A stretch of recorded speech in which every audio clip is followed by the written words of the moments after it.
아유, 굉장히 좋죠. 그 교수로서 연구를 잘하는 것도 굉장히 중요하지만 교육자로서 학생들이 인정을 해주었다는 것에 대해서 매우 영광스럽게 생각을 하고 있습니다. 특히 요즘과 같은 코로나 바이러스 상황으로 서로 소통하지 못하는 수업이었음에도 불구하고 부족한 강의를 잘 들어준 학생들에게도 이 자리를 빌어서 진심으로 감사하다는 말을 전하고 싶습니다. 아무래도 가장 기본적인 게 그 수업의 방향과 질을 좌우할 수 있는 수업 계획서와 강의 자료라고 생각합니다. 그 전공 과목은 굉장히 방대한 내용을 포함을 하고 있기 때문에 그 한 학기에 이 모든 것을 다 가르친다는 것은 조금 불가능할 수도 있습니다. 그래서 어떠한 내용을 좀 더 중점적으로 강의를 할지 계획을 세우게 되면 그 다음은 이제 어떻게 강의 자료를 준비를 할지가 결정이 됩니다. 그래서 제 생각은 이 두 가지가 기본적으로 잘 준비되어 있어야 제대로 수업이 진행될 수 있다고 생각을 합니다. 그 시각 자료들에 대해서 굉장히 준비를 많이 합니다. 저는 주로 이제 그 생명과학 관련된 전공 수업을 가르치고 있습니다. 그래서 특히 뭐 세포의 형태라든지 기능, 아니면 세포들이 생명체를 유지하기 위해서 어떤 일을 하는지 등등 이런 것들을 가르치는데, 이러한 것들은 이제 우리 눈에 보이지 않는 것들이잖아요. 그렇죠? 그래서 이제 눈에 보이는 것처럼 여러분들한테 이렇게 된다, 이러한 과정에 의해서 이루어진다라고 설명을 시키고 이해를 시켜야 되는데, 그렇게 하기 위해서 이제 장황한 글이 있으면 아무래도 수업이 좀 지루해집니다. 그래서 간단 명료하게 나와 있는 시각 자료만큼 좋은 교육 자료는 없다고 생각을 합니다. 그래서 이런 거는 뭐 비단 제 과목뿐만 아니라 대부분의 전공 과목들이 관련이 있다고 생각합니다. 그래서 그 강의 준비를 할 때 제가 특별히 어떤 부분을 좀 설명을 해야 된다라고 생각이 들면 그 부분과 관련되어 있는 좋은 그림을 찾기 위해서 굉장히 노력하는 편입니다.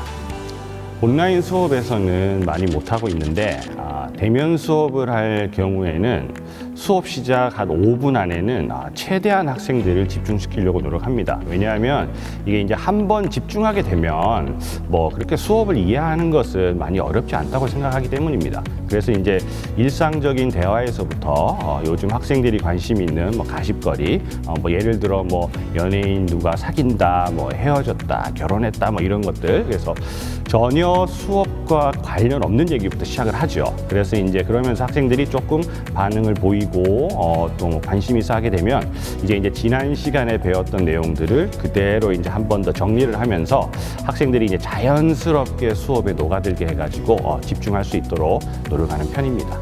제가 2019년 9월에 부임을 했습니다. 동서대학교에. 그래서 그렇게 길지 않은 교직 생활이기 때문에 뭐 이렇게 드라마틱하게 기억을 하는 학생은 아직 많지는 않습니다. 근데 최근에 제가 수업 시간에 강조하고 가르쳤던 내용들이 뭐 대학원 면접이나 아니면 취직에 도움이 되었다고 하면서 뭐 교수님 덕분에 조금 잘 됐다, 뭐 그렇게 말해준 학생들, 혹은 강의 평가에 봤을 때 뭐 교수님 수업을 들으면 뭔가 배우는 게 있는 것 같아서 뭐 행복하다, 이렇게 말해주는 학생들은 제가 기억에 남아야 될 뿐만 아니라 평생 기억을 해야겠죠. 그렇죠? 그래서 그런 학생들이 많이 기억에 남고, 또 다른 한편으로는 어떤 이유에서든 제 수업에서 성적이 조금 안 좋았던 학생들도 기억에 많이 남습니다. 그래서 제가 조금 잘 관심을 많이 두지 못해서 조금 후회스럽기도 하고 뭐 그런 면에서 기억에 남습니다. 그래서 그래도 뭐 이런 모든 학생들 때문에 제가 좀 힘들지만 더 열심히 할 수 있는 것 같습니다. 저는 말하는 것을 좀 강조하는 편입니다. 제 경험을 얘기하자면 제가 미국에서 박사과정을 할 때 2년차 때까지 너무 힘들었는데 그게 이제 수업에 참여하는 것 때문이었습니다. 근데 이제 아무래도 뭐 이런 문제는 저뿐만 아니라 아시아 학생들 모두에게 이제 해당되는 것들인데, 발표하고 토론하고 하는 것이 그렇게 익숙하지 않은 문화지 않습니까? 또 뭐 심지어 영어도 잘 안 됐으니까 얼마나 힘들었겠습니까? 근데 이제 그래서 수업은 늘 지루하고 뭐 힘들고 곤욕이었죠. 근데 이제 어느 순간 제가 좀 말을 좀 하고 수업에 참여를 하게 되면서, 심지어 제가 또 수업을 또 이끌어갈 정도가 되니까 뭔가 제 생각도 정리가 되고 굉장히 뿌듯하면서, 심지어 다음 수업 시간이 이제 기다려지는 그런 신기한 현상이 발생하더라고요. 그래서 이제 수업 시간에 배웠던 그런 내용을 자신이 얼마나 이해했는지를 판단하는 가장 빠른 방법은 말로 표현해 보시면 됩니다. 그래서 자신이 말한 만큼 알고 있다라고 생각해도 괜찮습니다. 그래서 저는 학생들한테 알고 있는 내용을 정리를 해서 말로 최대한 좀 표현을 해보라는 것을 많이 강조하는 편입니다. 제가 좀 단순하고 현실적이고 가끔은 또 직설적입니다. 그래서 거창하게 이렇게 뭐 생각하는 것을 별로 좋아하지 않아서 제가 무슨 뭐 원대한 뭐 교육적 철학이 있는 것은 아니지만 교수로서 제가 이제 직업을 선택한 이상 수업도 제 인생의 하나라고 생각이 돼서 제가 가지고 있는 인생 철학으로 답변을 대신하자면 쪽팔리게 수업하지 말자입니다. 저는 가르치는 게 굉장히 좋았고 대학 때 과외 같은 알바를 하면서 꼭 돈이 많지 않아도 머릿속에 지식이 많기만 하면 누군가를 도와줄 수 있구나라고 느꼈기 때문에 교수가 되었습니다.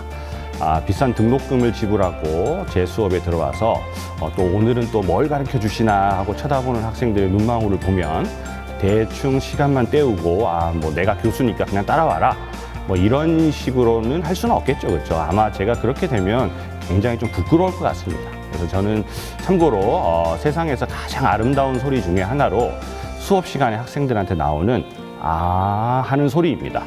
수업 시간에 이런 소리가 많이 나오는 날은 저 스스로도 굉장히 기분이 좋아서 오늘 수업 정말 시원하게 잘했구나 라고 생각을 하기도 합니다. 그래서 저 자신과 학생들에게 부끄럽지 않은 수업을 하는 것이 저의 수업 철학이라고 하겠습니다.